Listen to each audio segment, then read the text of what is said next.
Hello everyone, Banyuki here with another video. And this time I'm going to be talking about a new purchase I just made. The 55-inch CX OLED by LG. And once again, it's a wonderful screen. I am an owner of a 77-inch C9 and it's got all the bells and whistles you will want for gaming. On this one, I have noticed that they have added several tweaks, especially for those who are PC gamers.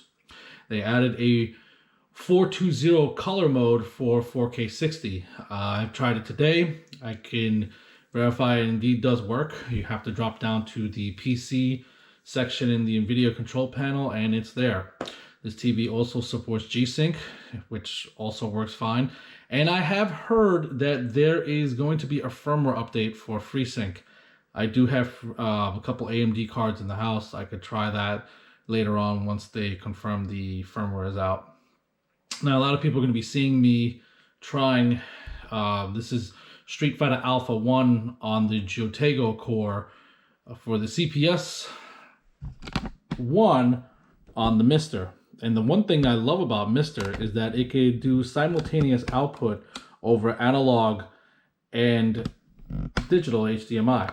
So I've been playing around with this TV for a better part of the day. And I have found out that this TV with that OLED Motion Pro, which a lot of people were really hyping up over on AVS Forum, the differences between last year's model and this year's model is you had black frame insertion working, but only at 60 Hertz, whereas this one is the full 120 Hertz. I tried it on the PC to do some testing and I just couldn't get it to work. And then I realized, oh wait, you can't do BFI and G-Sync on at the same time. You know, duh. I had a duh moment. I was like, wow, it's not working. It's not working. So after I figured that out, I was able to go onto Blurbusters and go to do the UFO test. And sure enough, it worked quite well. I was rather impressed with it. I do have black frame insertion on the C9. It was supposed to be a feature that it was going to get the 120 Hertz mode. There's even reviews out there that claimed, hey, this is going to be in there. And then at the last second, they pulled the plug. And I didn't think it was going to make that big of a difference because, you know, people say things and you don't know.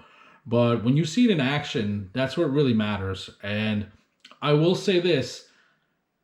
When I used the black frame insertion on my 77 C9, and I've had it with other TVs as well, clear action with Vizio and so on and so forth, I do find it kind of jarring after a while. Like I get eye strained after a few minutes. If I see something that's a white screen, I see it really bad.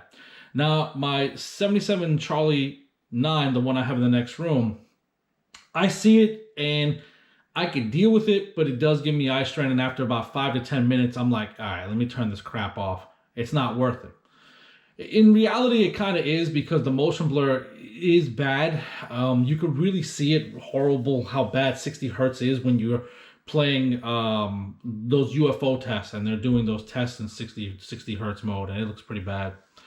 So with this television, the settings that they have for this year are, you go down to all settings and you go to picture mode, and you go all the way down. Oh, by the way, once again, wonderful scaling job on the LG. When you're doing that integer scaling, it crops up the screen, but you could just go to the 4-way zoom, and once again, LG's got it.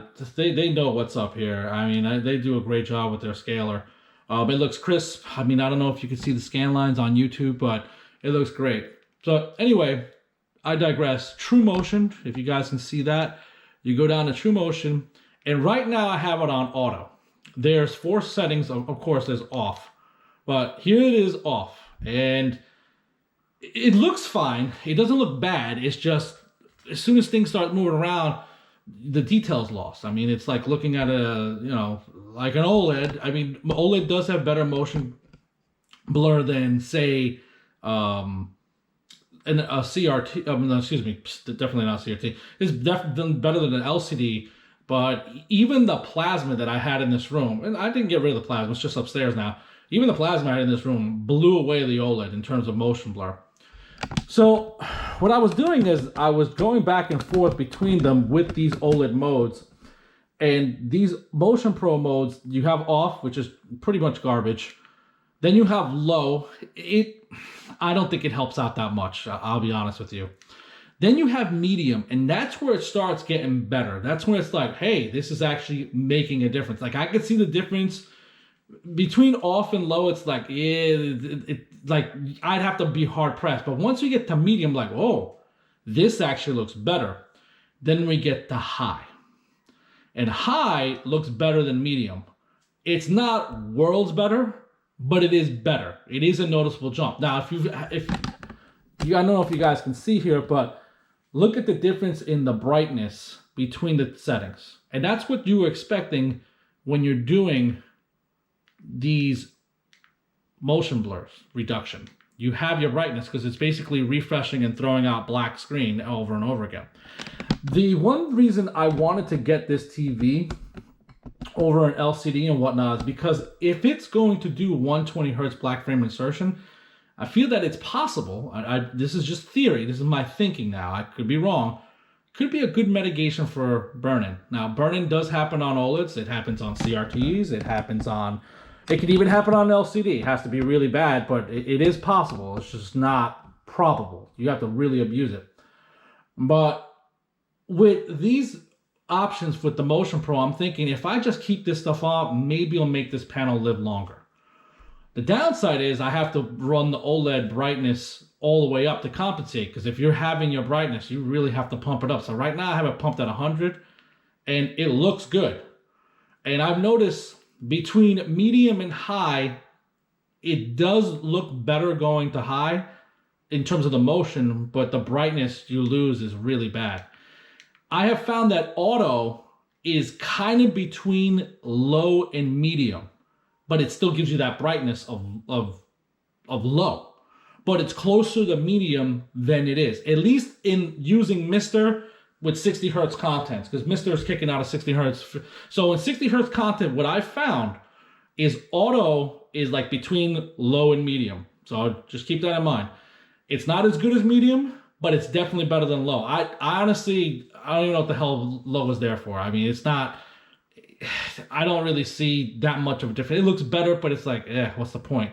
But auto, then you start going right. So I feel like auto is a good trade-off. And here's the most important part. I played a few games on this already. You know, full games, beating the games all the way through. I have no eye strain. So whatever LG did with this new processor, the I think it's 3rd generation Alpha 9 processor, whatever they want to call it, they did something good. So for all those, I mean, I was doubtful. I was like, hey, it could be just hearsay. I did hear a lot of people groaning about the C9s having that feature pulled out. A lot of people thought it was going to be a game changer. I wasn't so sure. I was a skeptic. But it does look better. Now, does it look better than this CRT? No. We're not going to go there. But that's a discussion for a different day. But right now, I can say with confidence, being that I have one, this OLED Motion Pro, if you're on the hunt for an OLED and it's between, hey, I can get this Charlie 9 for $300 to $400 cheaper than the CX, I go for the CX. That's right. They're basically the same panel. They have a lot of the same features, but it doesn't have the OLED Motion Pro. And just in my case, I can't deal with the black frame insertion on my C9 as is. Maybe there's a firmware update, they can bring it out. I don't know if they'll do that. But what I will say is that I'm leaving this on with the CX.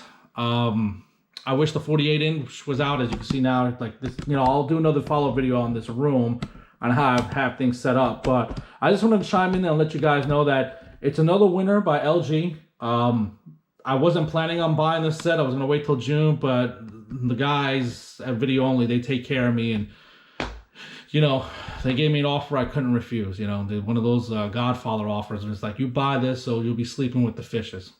All right, that really didn't happen, but they gave me a really good deal. It was like almost $600 off MSRP.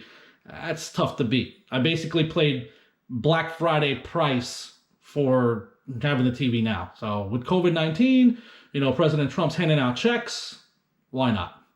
But yeah, folks, this 55-inch is beautiful.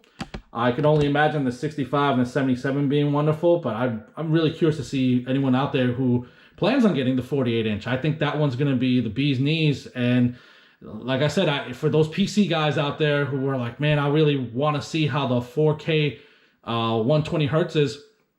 Remember, you're lowering the bit depth to 420, and I did notice color banding. So that's something you're going to have to wait for until the next generation of video cards come out or the next generation consoles come out, so you can get that true 444, the 48 gigabits, all that stuff. All right, well, if you have any questions or comments, please hit me up. As usual, I'll try to help you out as much as I can.